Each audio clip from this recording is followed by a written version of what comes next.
Students, यहाँ पे हम स्टार्ट करेंगे चैप्टर 12, जिसमें हम देखेंगे एटम्स के बारे में। ये एटम्स क्या है? तो एटम्स के बारे में 19th सेंचुरी तक बहुत सारे साइंटिस्ट ने ये बताया था, उसके डिफरेंट डिफरेंट मॉडल भी दिए थे। तो एटम्स में सबसे पहले जे थॉमसन नाम के साइंटिस्ट ने, क्योंकि आपको मालूम है सालों पहले एटम क्या था उसके बारे में किसी को मालूम नहीं था। एटम कैसा होता है, उसके बीच में न्यूक्लियस होता है, उसके आसपास इलेक्ट्रॉन घूमते हैं। एटम का स्ट्रक्चर मालूम ही नहीं था, एटम कैसा होता है। और आपको मालूम है कोई भी एलिमेंट आप लोगे उसके अंदर एटम तो होता ही है। तो अब एटम्स के बारे में किसी को मालूम नहीं था, पहले उसके स्ट्रक्चर के बारे में किसी को मालूम नहीं था। तो एटम में सबसे पहले जे थॉमसन साइंटिस्ट, जिसने इलेक्ट्रिक डिस्चार्ज का जो एक्सपेरिमेंट किया था, वो एक्सपेरिमेंट में जे थॉमसन ने बताया था कि जो भी एटम होगा वो एटम के अंदर नेगेटिव चार्ज होंगे। जे थॉमसन ने बताया कि जो एटम होगा वो एटम के अंदर नेगेटिव चार्ज तो होगे ही, लेकिन दूसरी बात जे थॉमसन ने ये बताई कि कोई भी एटम होगा वो न्यूट्रल होगा। अब एटम न्यूट्रल कैसे हो सकता है, आप सोचो। तो दूसरी बात समझ में ये आई कि मान लो कोई एटम जिसके अंदर 8 इलेक्ट्रॉन है, मान लो, तो वो एटम न्यूट्रल तभी होगा जब 8 इलेक्ट्रॉन के सामने 8 प्रोटॉन हो। मीन्स जितने नेगेटिव चार्ज है उतने ही अगर पॉजिटिव चार्ज होंगे तो ही वो चीज़ न्यूट्रल हो जाएगी। तो दूसरी बात समझ में ये आई, जे थॉमसन ने बताया कि एटम के अंदर नेगेटिव चार्ज तो है ही और एटम न्यूट्रल भी है। तो अब जितने नेगेटिव चार्ज होंगे उतने ही सामने पॉजिटिव चार्ज होंगे। लेकिन एटम होगा कैसा? तो सबसे पहला जो मॉडल है वो मॉडल दिया जे थॉमसन ने, जिसको हम प्लम पुडिंग मॉडल बोलेंगे। एटम कैसा है वो एक जे थॉमसन ने एक आइडिया दिया जो सच नहीं है, लेकिन फिर भी पहले एक बात तो आप सोचो कि एटम को हम देख नहीं पाते, एटम कैसा है वो हम देख नहीं पाते। तो उसने एज्यूम किया कि एक प्लम पुडिंग मॉडल, जिसका नाम दिया, जैसे आपको मालूम है वाटरमेलन के अंदर, ये पूरा एक वाटरमेलन है मान लो, तो उसके अंदर ये पूरा रेड पोर्शन है, तो ये पूरा पॉजिटिव चार्ज है। मान लो ये पूरा क्या है, पॉजिटिव पोर्शन। वाटरमेलन के अंदर जैसे रेड पोर्शन होता है अंदर, वैसे ये पूरा एक स्फीयर है और ये पूरा पॉजिटिव पोर्शन है। अब इसके अंदर इलेक्ट्रॉन, जैसे वाटरमेलन के अंदर ब्लैक कलर के सीड्स होते हैं, वैसे ही इस तरह से इलेक्ट्रॉन भी ये रेड पोर्शन के अंदर होंगे। इस तरह का एक मॉडल जे थॉमसन ने दिया। तो ये रेड कलर का जितना भी पोर्शन आप देख रहे हो वो पूरा पॉजिटिव होगा, और उसके अंदर जो ब्लैक कलर के, वाटरमेलन के अंदर ब्लैक कलर के जो सीड्स होते हैं वो इलेक्ट्रॉन है मान लो। तो एटम इस तरह का होगा, वो जे थॉमसन ने बताया। लेकिन आपको मालूम है ये जो प्लम पुडिंग मॉडल यहाँ पे जो मैंने ड्रॉ किया है उस तरह का एटम नहीं होता है। लेकिन स्टार्टिंग में जो एक मॉडल जिसने डिस्कस किया वो फर्स्ट साइंटिस्ट था जे थॉमसन। अब आगे जाके कम डेंसिटी वाले गैस के अंदर वो गैस को गर्म किया जिसकी डेंसिटी कम थी, जैसे कि हाइड्रोजन। तो यहाँ पे जब ये एक्सपेरिमेंट हुआ तब उसको कुछ फिक्स वेवलेंथ वाली लाइट मिली, जो ये मॉडल के साथ उसका जो कॉन्सेप्ट है वो फिक्स नहीं हो रहा है। तो मैं ये चैप्टर में हम आगे पढ़ेंगे, हाइड्रोजन में से जो भी लाइट एमिट होती है तो वो एक फिक्स वेवलेंथ की होती है, जो आगे हम पढ़ने वाले हैं ये पूरा टॉपिक। तो बीच में जो ये एक्सपेरिमेंट हुए वो एक्सपेरिमेंट और ये मॉडल दोनों का कॉन्सेप्ट फिक्स नहीं बैठ रहा था। तो ये इस तरह का एटम नहीं होगा। वो तो एक सिंपल सी बात है। फिर दूसरा यहाँ पे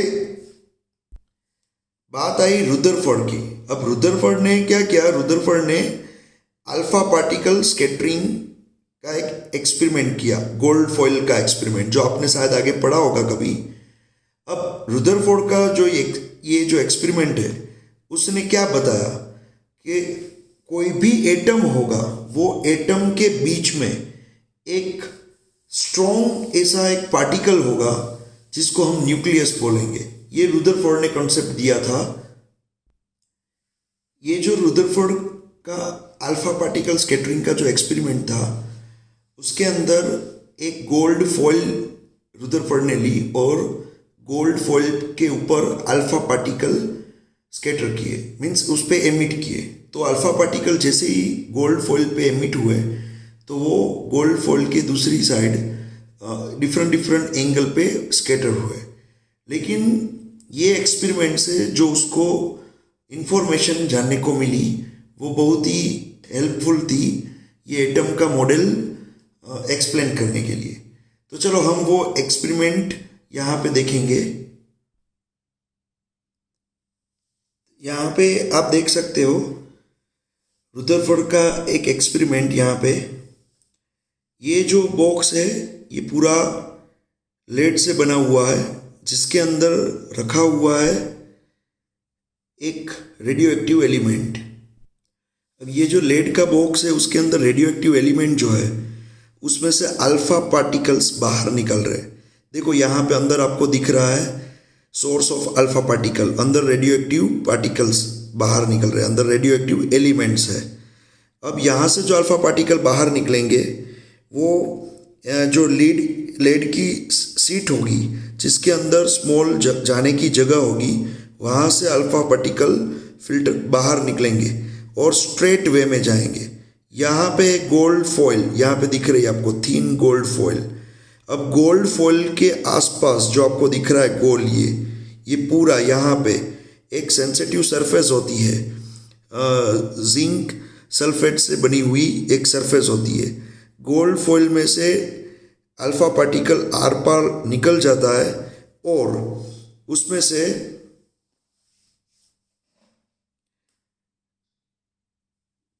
हम फिर से देखते हैं। हाँ, गोल्ड फॉइल में से जो अल्फा पार्टिकल आर पार बाहर निकल जाएगा, उसमें से जो यहाँ पे सामने वाली प्लेट होगी वहाँ पे ज़्यादातर अल्फा पार्टिकल जाएंगे और बाद में जैसे जैसे थीटा बढ़ता जाएगा अल्फा पार्टिकल कम होते जाएंगे।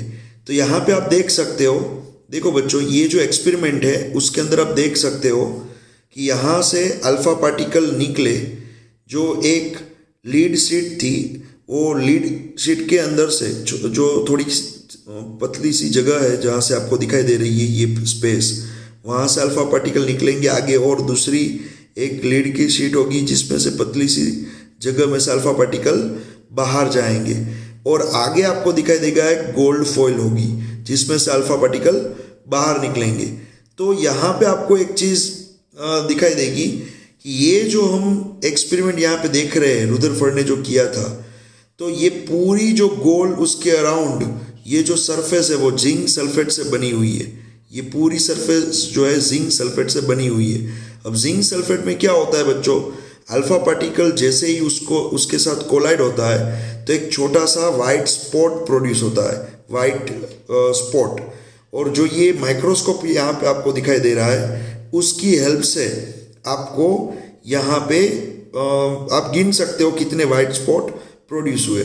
तो ये गोल्ड फॉइल के एग्जैक्ट पीछे की जो जिंक सल्फेट की जो यहाँ पे स्क्रीन होगी उस पे ऑलमोस्ट पार्टिकल उसके ऊपर ऑलमोस्ट पार्टिकल जाएंगे, आर पार निकल जाएंगे। यहाँ से अल्फा आएंगे, यहाँ से स्ट्रेट आएंगे, गोल्ड फॉइल के आर पार निकल जाएंगे। तो ये जो वाली प्लेट होगी, ये प्लेट, उसमें ऑलमोस्ट पार्टिकल मिलेंगे आपको आर पार निकल के। लेकिन ये साइड में जितनी भी प्लेट्स है आपको दिखाई दे रही है, साइड में जितनी भी प्लेट्स यहाँ यहाँ यहाँ यहाँ, उस पर अल्फा पार्टिकल्स कम आपको मिलेंगे। तो यहाँ डिटेक्टर होता है, या तो जितने भी वाइट स्पॉट हो गए उसके हिसाब से आप गिन सकते हो। तो बच्चों होगा क्या, देखो यहाँ पे हम देख सकते हैं, यहाँ पे देखो, यहाँ पे एक चीज़ आप ध्यान रखना, ये जो गोल्ड फॉइल होगी, गोल्ड फॉइल के आर पार निकलने वाले अल्फा पार्टिकल्स और इसके एग्जैक्ट पीछे वाली जो स्क्रीन होगी उस पे अल्फा पार्टिकल्स ज़्यादा मिलेंगे। लेकिन ये यहाँ पे और यहाँ पे ये दोनों स्क्रीन पे अल्फा पार्टिकल थोड़े कम मिलेंगे, क्योंकि अल्फा पार्टिकल जैसे ही आएंगे तो वो यहाँ से मुड़ के थोड़ा क्रॉस में जो स्क्रीन होगी वहाँ कम जाएंगे। फिर उसके बाद ये जो स्क्रीन आपको दिखाई दे रही है वो ऑलमोस्ट 90 डिग्री एंगल पे, देखो ये दोनों स्क्रीन, तो वहाँ तो और कम मिलेंगे। फिर ये देखो ये दोनों स्क्रीन जो है वो तो ये गोल्ड फॉइल के आगे की साइड है यहाँ पे, तो यहाँ पे भी अल्फा पार्टिकल मिले लेकिन वो बहुत ही कम मिले। तो यहाँ पे एक चीज़ आप याद रखना, ये वाला जो एरिया है गोल्ड फॉइल के पीछे वाला एरिया, वहाँ पे ज़्यादा अल्फा पार्टिकल मिले। जैसे जैसे आप दूर जा रहे हो ये साइड और यहाँ पे दूर जा रहे हो ये साइड, तो अल्फा पार्टिकल कम मिलने लगे। मीन्स जैसे जैसे थीटा बढ़ने लगा वैसे वैसे नंबर ऑफ अल्फा पार्टिकल भी कम मिलने लगे। तो यहाँ पे आप देख रहे हो ये जो बॉक्स आपको दिखाई दे रहा है ये पूरा लेड का बना हुआ है, जिसके अंदर रखा हुआ है रेडियो एक्टिव एलिमेंट। ये पूरा बॉक्स जो आपको दिखाई दे रहे हैं वो पूरा बॉक्स रेडियो एक्टिव एलिमेंट का बना हुआ, लेड का बना हुआ है, और लेड का बना हुआ है जिसके अंदर रखा हुआ है रेडियो एक्टिव एलिमेंट, और जिसमें से अल्फा पार्टिकल निकलेंगे। और ये बॉक्स के अंदर एक स्मॉल होल होगा जिसमें से अल्फा पार्टिकल निकलेंगे। यहाँ से जो अल्फा पार्टिकल निकले वो अल्फा पार्टिकल यहाँ पे एक लेड सीट के अंदर छोटा सा होल होगा, उसमें से पास हो गए, दूसरी लेड सीट होगी उसमें से पास हो गए, और फिर यहाँ पे वो गोल्ड फॉइल के ऊपर यहाँ पे जाके कोलाइड होंगे। समझ में आ रहा है? तो ये अल्फा पार्टिकल वैसे क्या होता है वो मैं आपको बता दूं। अल्फा पार्टिकल मीन्स 2 प्रोटॉन और 2 न्यूट्रॉन का एक कॉम्बिनेशन है। समझ में आ रहा है? अल्फा पार्टिकल के अंदर क्या होता है, 2 प्रोटॉन और 2 न्यूट्रॉन। तो यहाँ से जो अल्फा पार्टिकल निकले वो 2 प्रोटॉन 2 न्यूट्रॉन के बने हुए पार्टिकल है, और वो पार्टिकल जैसे ही गोल्ड फॉइल के ऊपर आते हैं तो ऑलमोस्ट पार्टिकल्स तो स्ट्रेट चले जाते हैं, लेकिन कुछ पार्टिकल डिफरेंट एंगल पे भी मिले। मान लो जो स्ट्रेट गया वो 0 डिग्री पे था, लेकिन मान लो कोई 1 डिग्री पे गया, 2 डिग्री पे, 30 डिग्री पे, 40 डिग्री पे, 90 डिग्री पे, और कोई तो 180 डिग्री पे रिटर्न भी आया। तो रुदरफोर्ड के दिमाग में ये क्वेश्चन प्रोड्यूस हुआ कि ये अल्फा पार्टिकल रिटर्न कैसे आया। समझ में आ रहा है? ऑलमोस्ट पार्टिकल तो इसके आर पार जा रहे हैं, लेकिन कोई अल्फा पार्टिकल रिटर्न आ रहा है। बेग क्यों आया, कैसे आया? वो बेग तभी वो आ सकता है जब किसी स्ट्रॉन्ग चीज के साथ वो हेड ऑन कोलाइड हुआ, वो स्ट्रॉन्ग चीज के साथ उसका एक्सीडेंट हुआ। जैसे अल्फा पार्टिकल गया और गोल्ड फॉइल के अंदर ऐसा कोई स्ट्रॉन्ग पार्टिकल होगा जिसके साथ वो उसने कोलिजन किया, एक्सीडेंट किया, और वो रिटर्न आ गया, तभी ये हो सकता है। समझ में आ रहा है? तो ये एक्सपेरिमेंट बहुत ही इंटरेस्टिंग एक्सपेरिमेंट था, क्योंकि ऑलमोस्ट अल्फा पार्टिकल्स तो आर पार चले गए, लेकिन बहुत ही कम अल्फा पार्टिकल 180 डिग्री पे, 170 डिग्री पे रिटर्न आए। तो जो रिटर्न आए वो क्यों रिटर्न आए ये उसको जानने को यहाँ पे मिला, और तब रुदरफोर्ड ने बताया कि ये जो गोल्ड यहाँ पे आपको गोल्ड फॉइल दिखाई दे रही है, वो गोल्ड फॉइल के अंदर जो एटम्स होते हैं वो एटम्स के बीच में ऐसा कोई बहुत ही मजबूत ऐसा पार्टिकल होगा जिसके साथ ये जिसने अल्फा पार्टिकल ने कोलिजन किया और वो रिटर्न आ गए। तब जाके न्यूक्लियस फाइंड आउट हुआ, तब जाके पता चला कि जो एटम होता है उसके बीच में सेंटर में एक बहुत ही स्ट्रॉन्ग ऐसा एक पार्टिकल होता है जिसको बोला जाता है न्यूक्लियस। समझ में आ रहा है? और न्यूक्लियस आपको पता है उसकी डेंसिटी बहुत ही ज़्यादा होती है, बहुत ही स्ट्रॉन्ग पार्टिकल होता है। तो ये एक एक्सपेरिमेंट है, आप देख सकते हो यहाँ पे ये एक्सपेरिमेंट है। यहाँ से अल्फा पार्टिकल आ रहे हैं, दोनों सीट में से बाहर निकल के गए। अब ये जो एक्सपेरिमेंट है उसमें क्या हुआ, देखो ये है गोल्ड का एटम, ये गोल्ड का एटम है, ये अल्फा पार्टिकल आ है। तो अल्फा पार्टिकल आ है, गोल्ड का न्यूक्लियस बीच में है, रेड कलर का ये न्यूक्लियस है, आसपास सभी इलेक्ट्रॉन्स है यहाँ पे। तो यहाँ पे आप देख सकते हो बच्चों कि जो अल्फा पार्टिकल ये रेड न्यूक्लियस के दूर आए, ये देखो ये अल्फा पार्टिकल रेड न्यूक्लियस के दूर आया, देखो ये। तो रेड न्यूक्लियस से ये जो दूर जा रहा है वो आर पार निकल गया। नीचे भी देखो ये भी, ये अल्फा पार्टिकल भी देखो आर पार स्ट्रेट निकल गया।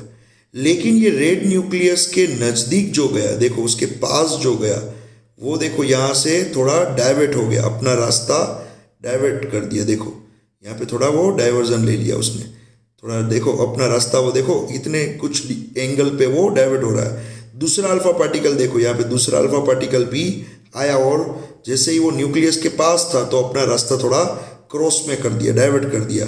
समझ में आ रहा है बच्चों? तो न्यूक्लियस के एग्जैक्ट ऊपर अगर कोई आता है, न्यूक्लियस के एग्जैक्ट ऊपर अगर कोई आता है तो वो अल्फा पार्टिकल रिटर्न जाता है। समझ में आ रहा है? न्यूक्लियस के एग्जैक्ट ऊपर हेड ऑन कोलिजन करेगा कोई, इसके एग्जैक्ट ऊपर कोई आएगा तो वो तो रिटर्न जाएगा। तो आने की डायरेक्शन पॉजिटिव एक्स एक्सिस में, जाने की डायरेक्शन नेगेटिव एक्स एक्सिस में, तो होगा क्या, बीच में एंगल हो जाएगा 180 डिग्री का। समझ में आ रहा है? तो 180 डिग्री पे जो रिटर्न होगा वो रिटर्न क्यों हुआ? क्योंकि न्यूक्लियस एक ऐसा पार्टिकल, बीच में ऐसा स्ट्रॉन्ग पार्टिकल मिला जिसके साथ वो कोलिजन करके रिटर्न आना पड़ा, वो उसको क्रॉस करके उसके आर पार नहीं जा पाया। समझ में आ रहा है? तो बहुत सारे अल्फा पार्टिकल्स जब भेजे तो उसमें से जो रिटर्न आए, वो रिटर्न आते हैं तो वो क्या बताते हैं कि एटम के बीच में बहुत ही छोटा सा स्ट्रॉन्ग पार्टिकल है और उसको क्रॉस करके जाना इम्पॉसिबल है अल्फा पार्टिकल के लिए, इसलिए वो रिटर्न आ जाते हैं। समझ में आ रहा है? तो यहाँ पे आप देख सकते हो, इसके अंदर देखो यहाँ पे अल्फा पार्टिकल जो दूर है न्यूक्लियस से दूर, वो तो स्ट्रेट चले गए, डाइवर्ट नहीं हुए। लेकिन न्यूक्लियस के जो पास है, देखो न्यूक्लियस के पास वो अल्फा पार्टिकल ने अपना रास्ता थोड़ा डाइवर्ट कर दिया। समझ में आ रहा है बच्चों? अब यहाँ पे अपने यहाँ पे जो एक्सपेरिमेंट पढ़ा, यहाँ पे ये रुदरफोर्ड ने किया था और इसके हिसाब से उसको ये जानने को मिला कि एटम के बीच में एक ऐसा स्ट्रॉन्ग पार्टिकल होता है जिसको नाम दे दिया न्यूक्लियस। तो यहाँ पे बच्चों एक चीज़ याद रखना, आप यहाँ पे एक चीज़ याद रखना कि एटम का स्ट्रक्चर जानना है।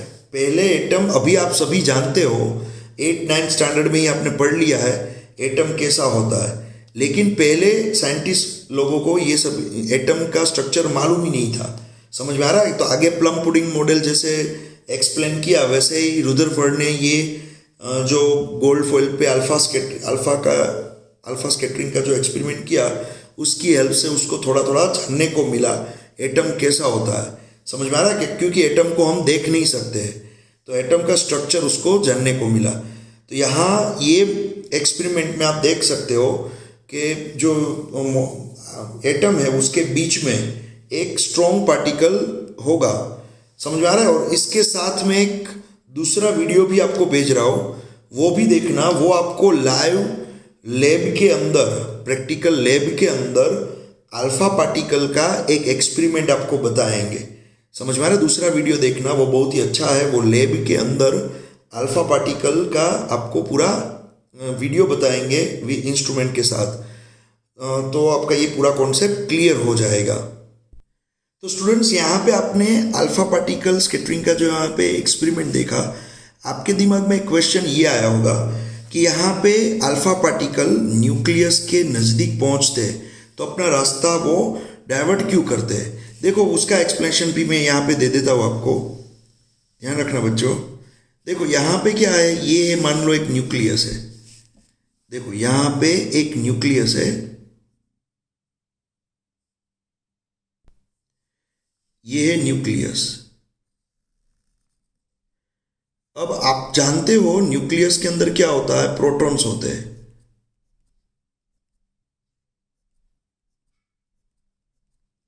और उसके साथ में न्यूक्लियस के अंदर न्यूट्रॉन्स भी होते हैं जो न्यूट्रल होते हैं, वो आपको मालूम है। न्यूट्रॉन्स जो होते हैं वो न्यूट्रल होंगे।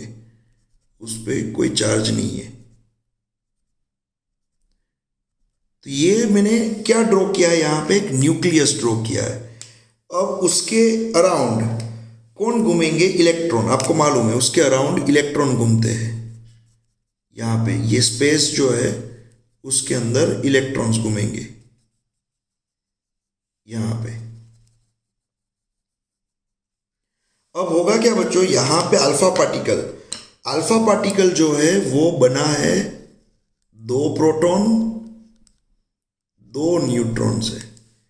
अब ये अल्फा पार्टिकल जब यहां से निकलेगा और ये इलेक्ट्रॉन जहां पे घूम रहा है वो स्पेस में जाएगा, तो वो तो आर पार निकल ही जाएगा, उसको प्रॉब्लम नहीं होगा। ये अल्फा पार्टिकल इसको क्रॉस करके आर पार निकल जाएगा, कोई प्रॉब्लम नहीं है। अब होगा क्या, मान लो कोई अल्फा पार्टिकल यहां पे मैंने ड्रॉ किया है, ये 2 प्रोटॉन 2 न्यूट्रॉन। ये अल्फा पार्टिकल जैसे ही आएगा, ये अल्फा पार्टिकल जैसे ही आएगा तो ये न्यूक्लियस जो है वो न्यूक्लियस के अंदर भरा हुआ है प्रोटॉन्स, पॉजिटिव चार्ज, और ये अल्फा भी क्या है, पॉजिटिव। तो ये पॉजिटिव और ये पूरा पॉजिटिव एक दूसरे को रिपेल करेंगे, समझ में आ रहा है। तो होगा क्या, जैसे जैसे ये अल्फा पार्टिकल पास पहुंचेगा तो इसका इलेक्ट्रिक फील्ड इसको क्या करेगा, धक्का मारेगा, रिपेल करेगा।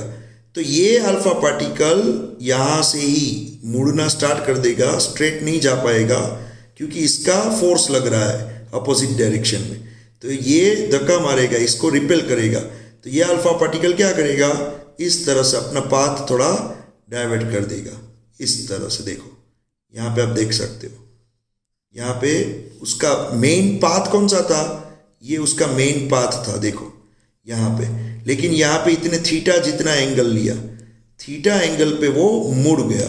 क्यों मुड़ गया, क्योंकि ये पॉजिटिव है और ये भी पॉजिटिव है। पॉजिटिव के नज़दीक जाएगा तो रिपल्जन होगा और वो अपना रास्ता मोड़ देगा। फिर मान लो कोई अल्फा पार्टिकल यहाँ पे है, ये 2 प्रोटॉन 2 न्यूट्रॉन, ये अल्फा पार्टिकल एग्जैक्ट इसके ऊपर आया, तो होगा क्या, ये अल्फा पार्टिकल पॉजिटिव है, ये न्यूक्लियस भी पॉजिटिव, तो इसकी काइनेटिक एनर्जी कुछ होगी, इसलिए वो भाग के नज़दीक तो आ रहा है, लेकिन जैसे जैसे नज़दीक आएगा तो रिपल्जन बढ़ता जाएगा। तो इसका ये जो होगा न्यूक्लियस, वो ये अल्फा पार्टिकल पे रिपल्सिव फोर्स बढ़ता जाएगा और वो टच भी नहीं कर पाएगा न्यूक्लियस को, और थोड़ा यहाँ तक पहुँच के, मीन्स इतना दूर है अभी, यहाँ तक टच नहीं हुआ है, कोलाइड नहीं हुआ है, उसका एक्सीडेंट नहीं हुआ है, देखो, लेकिन यहाँ तक पहुँचा और इतना रिपल्जन बढ़ गया कि वो रिटर्न हो गया, 180 डिग्री पे रिटर्न हो गया। देखो ये जा रहा है पॉजिटिव एक्स एक्सिस पे और रिटर्न हुआ नेगेटिव एक्स एक्सिस पे, तो बीच में एंगल कितना हुआ बच्चों, 180 डिग्री। समझ में आ रहा है, क्योंकि जा रहा है वो डायरेक्शन ये थी और रिटर्न आया डायरेक्शन ये थी, तो बीच में एंगल कितना हुआ, 180 डिग्री। ये जाने की डायरेक्शन है और ये पीछे मुड़ रिटर्न होने की डायरेक्शन है, तो 180 एंगल हुआ। तो यहाँ थीटा कितना हुआ, 180 डिग्री। 180 डिग्री पे वो रिटर्न हुआ। लेकिन एक चीज़ याद रखना बच्चों, कोई आपको पूछे कि ये अल्फा पार्टिकल ये न्यूक्लियस को टच करके, मीन्स एक्सीडेंस उसका हुआ था क्या, टच करके निकला था, नहीं।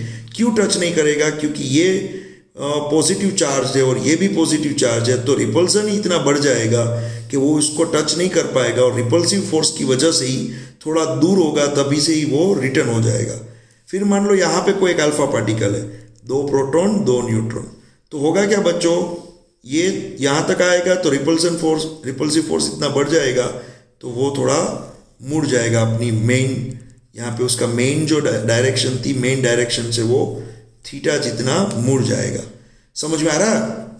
और अगर कोई दूर होगा अल्फा पार्टिकल तो उस पर इतना रिपल्सिव फोर्स नहीं लगेगा, तो वो स्ट्रेट ही निकल जाएगा।